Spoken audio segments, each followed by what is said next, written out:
Station, this is Houston. Are you ready for the event? I'm ready for the event. CBS Radio News, this is Mission Control Houston. Please call the station for a voice check. Station, this is Bill Harlow, CBS News. How do you hear me? I have you loud and clear, Bill. How are you doing? Hey, pretty good, Peggy. So how's it going up there? You guys have a bit more room right now while you wait for some fresh crew members to arrive. I'm wondering if you're enjoying a bit more privacy, or is this a bit of a break for you guys? Actually, we've been pretty busy. We have a lot of activities coming up, preparing for future arrival of OA7 and, of course, the Soyuz crew, as well as hopefully conducting another spacewalk in the near future. So we've got a lot of things going on, preparations underway. Well, you know, speaking of spacewalks, Peggy, I've never heard an astronaut yet say they gave much thought to setting new space records, but, you know, it seems like you're setting a new record every week or so.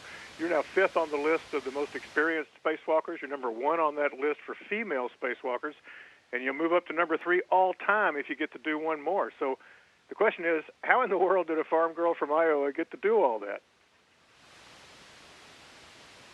I don't really know how I got this lucky. It's been amazing to have the opportunities that I've had, and it's just amazing to me what some dedication and a lot of hard work paid off in. It's just unbelievable. Well, you know, I've never worked on a farm, but I know it's not easy. I mean, is that where you got this work ethic? You know, and just out of curiosity, did you ever look up at the stars out there and even imagine in your wildest dreams that you would end up in space? Well, actually, my work ethic is, I think, from my farm life. My parents are the hardest working people I ever knew. They always worked every day, all day, and they had to come up with the solutions to make things work. And I think that work ethic, that maybe stubbornness, single-mindedness, definitely played a role for me. So I'm definitely thankful for my roots. And looking up in the night skies in Iowa, it's very rural where I'm from, and so you do get to see a lot of stars, and I do think you dream a lot. I can imagine.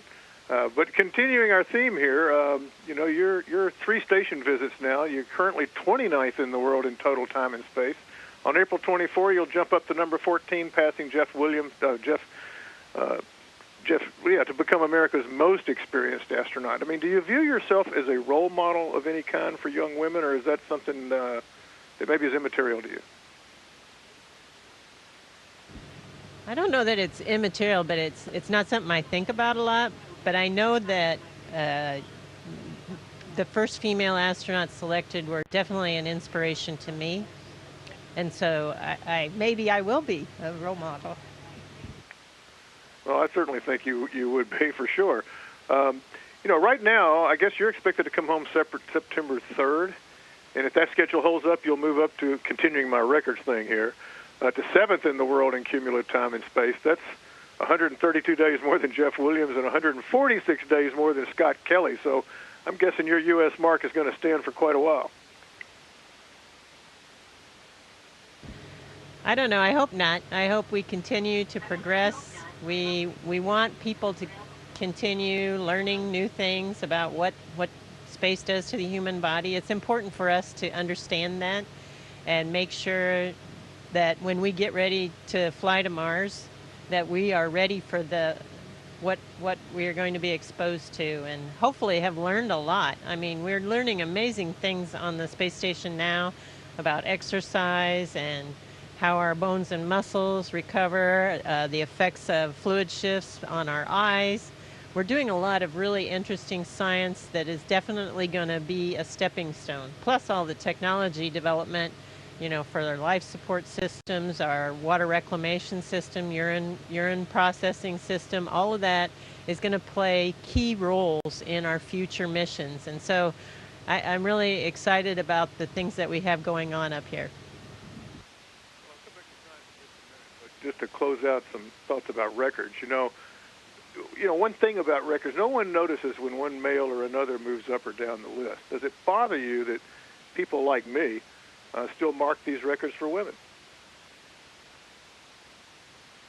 Well, it'll be a real mark when we don't have to talk about it, but I understand why you're doing it. Okay. Well, anyway, on September 3rd, that landing day, that's a recent decision to extend your mission by 3 months, of course. You were originally coming down June 2nd.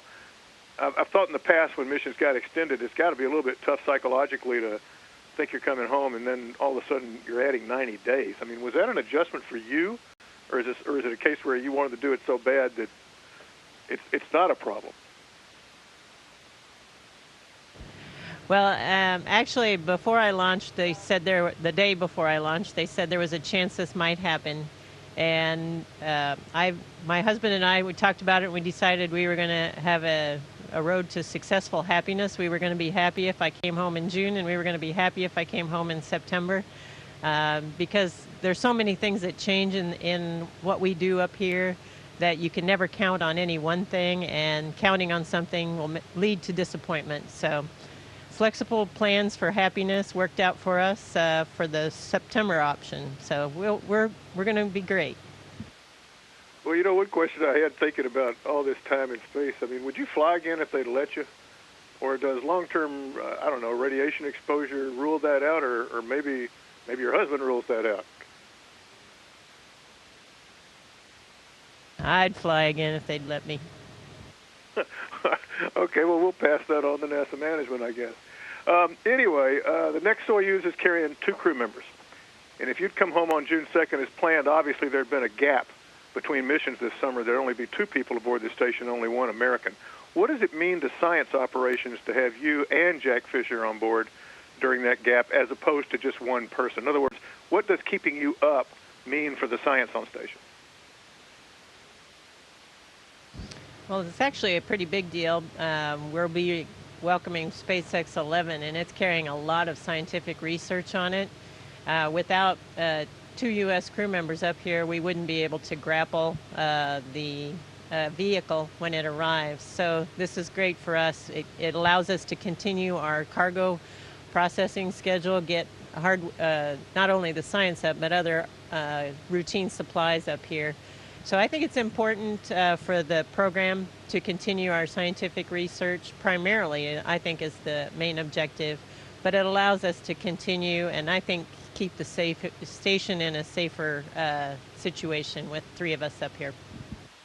And I guess it also preserves the option of a contingency EVA, I guess, if you had to do one. I mean, you'd never do that with just 1 American on board. Is that right? Yeah, that's probably true. And obviously there's none planned during that time frame, but it does give us a few more options in that scenario. So it's better, since there is a 2-month gap, it's better for us to have that contingency capability. Peggy, to wrap up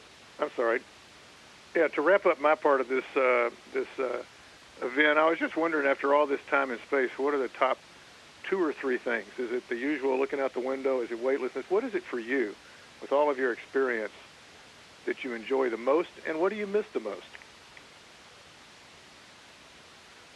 I think the thing I enjoy the most is the daily satisfaction. The work up here contributes every day to space flight, to exploration, and I think that it gives me a lot of satisfaction in my work. It's not the same as going to a meeting, even though I might be contributing just as much, maybe more, but in this arena it feels like a direct contribution. And so I think that satisfaction is probably the number 1 thing for me.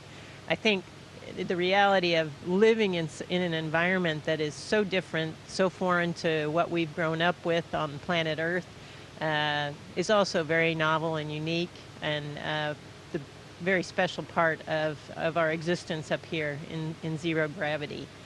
The thing I miss the most, I actually enjoy cooking, and I like a variety of things, and so I get a little tired of the food up here after a while.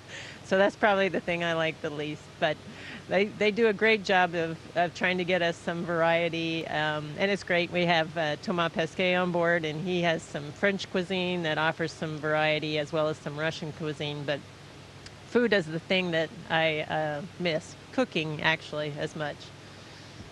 Well, Peggy, thank you very much. My time is up, and I promise on your next flight, I won't ask you about all these records again. Thanks a lot. Good luck. All right, take care.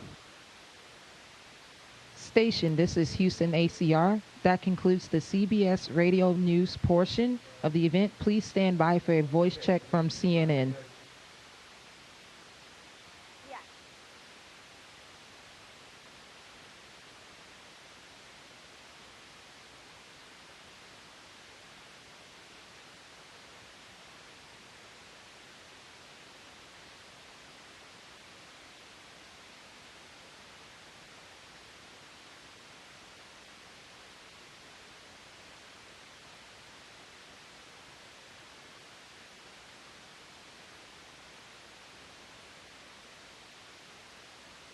Rachel Crane with CNN. How do you hear me? I just hear something ringing in my ear. I have you loud and clear. How do you hear me? You guys, I'm sorry. This is just all I hear is ringing in my ear right now.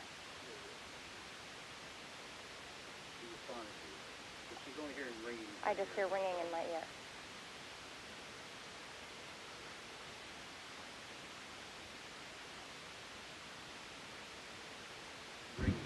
Rachel, this is Peggy. How do you hear me? We hear you. I now hear something. Station, this is Rachel Crane with CNN. How do you hear me? I have you loud and clear on board the space station. Great. All right, so Peggy, how does a girl from Beaconsfield, Iowa, with a population of less than 20, become the commander of the International Space Station? I don't know. I think it's kind of a miracle, actually. But I think the dedication and work ethic that I learned growing up on the farm, maybe in a healthy dose of stubbornness, kept me on a path that got very lucky on in the end and was selected to be an astronaut. So it's pretty amazing, really quite unbelievable. Now, you've been to space several times now. So what's the first thing that you do when you get back to Earth? Do you have a routine of some sort?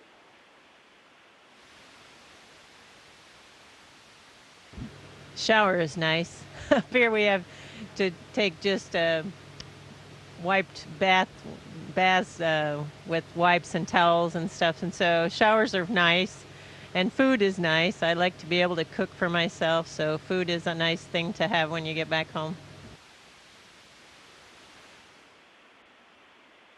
So you've broken just about every record for a female astronaut, for a U.S. female astronaut out there. So was that your goal, or is that just sort of an added bonus to all of this? It was really just an added bonus. I've been lucky enough, privileged enough to be in some very unique times and was able to do some very special things. Conducting spacewalks, being the first commander, all of that was somewhat based on timing and opportunities. So it's just a real honor for me to be able to represent NASA in these areas. And with each new record that you break, I mean, how does that make you feel?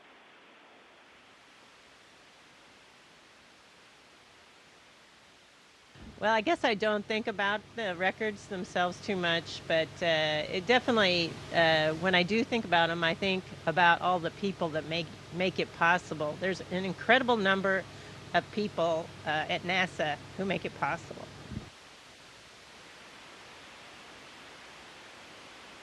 On April 24th, you will have broken another incredible record. You will have spent more days, in cumulative days in space than any other U.S. astronaut.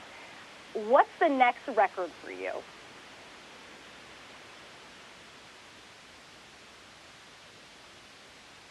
I'm not sure. I'm sure there's somebody out there keeping track, but I'm not sure what the next one will be. So your stay on the International Space Station was just extended by 3 months. But how long in space is too long? I mean, do you think that our bodies and brains could actually handle a mission to Mars now, having spent so long on the International Space Station? Actually, that's exactly why we're spending this time up here, is to find out what the limitations are, where do we need to compensate for things, whether it's from a psychological perspective or from a physiological perspective.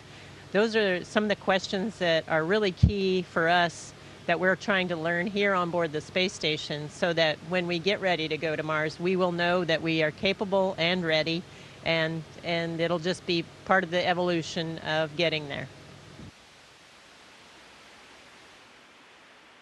So the late, great John Glenn last flew to space when he was 77 years old.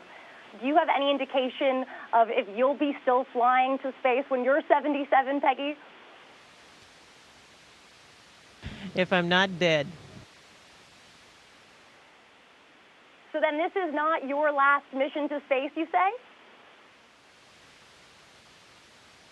I have no idea. You know, there are lots of young people out there who need to have flight opportunities too, and so we don't have too many opportunities these days, and I may have to step back for a while. So that's just the way it is. But I'm loving working for NASA, and I worked for NASA for 10 years before I was lucky enough to be selected as an astronaut. I've always said I've never had a real job because I've done what I wanted, and that was work at NASA. So Peggy, your last spacewalk, you worked on a future docking port for commercial space missions. Would you go to space on a commercial mission? Absolutely. I think our commercial providers are working very hard, striving to get up here, hopefully within the next year or so, with their first test flights. It's going to be an important time period for them, and I know they're working very hard on getting their vehicles and launchers human-rated. So we're looking forward to welcoming on board the space station new vehicles, and I think that's going to be really special for us. I think it's going to be the next step in evolution of commercializing space and expanding our footprint into the solar system. Peggy, what advice would you give to young girls out there who want to follow in your footsteps and hope to go to space one day? Well, I think picking any field in math, science, or engineering, and picking one that you love because you really need to excel at it. Also working on people skills. It's important in an environment like this to be able to work and in a collaborative way, not only with the crew that we have on board, but the crew that we have on the ground. The whole team is important. So those interpersonal skills are just as important as the technical skills. And for the crew on board, I think maybe even more important. So work on all those things, but the biggest piece of advice I would say is don't underestimate yourself. Push yourself, challenge yourself to do more than you think you can. You have stacked up one of the most impressive resumes at NASA. With all that you've done, what memory sticks out to you most, Peggy?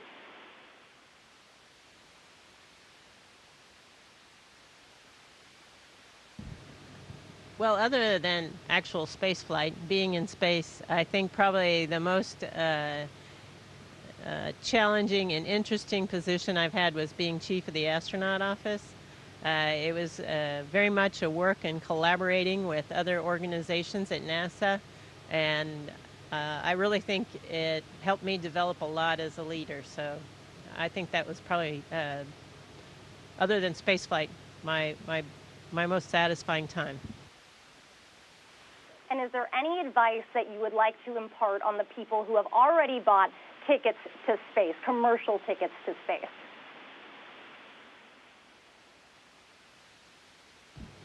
Enjoy it. It's going to be a blast. You're going to love every second of it.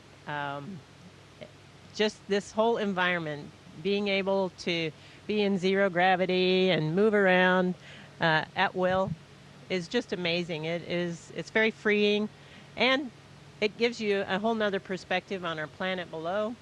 So I just think everyone will enjoy it. Absolutely, 100%. Thank you so much, Peggy. Really appreciate your time. Thank you, Rachel.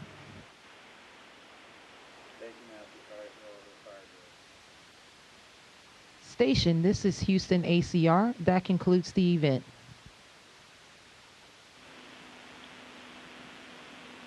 Thank you. CBS Radio News and CNN. Station, please stand by while we reconfigure video and audio communications.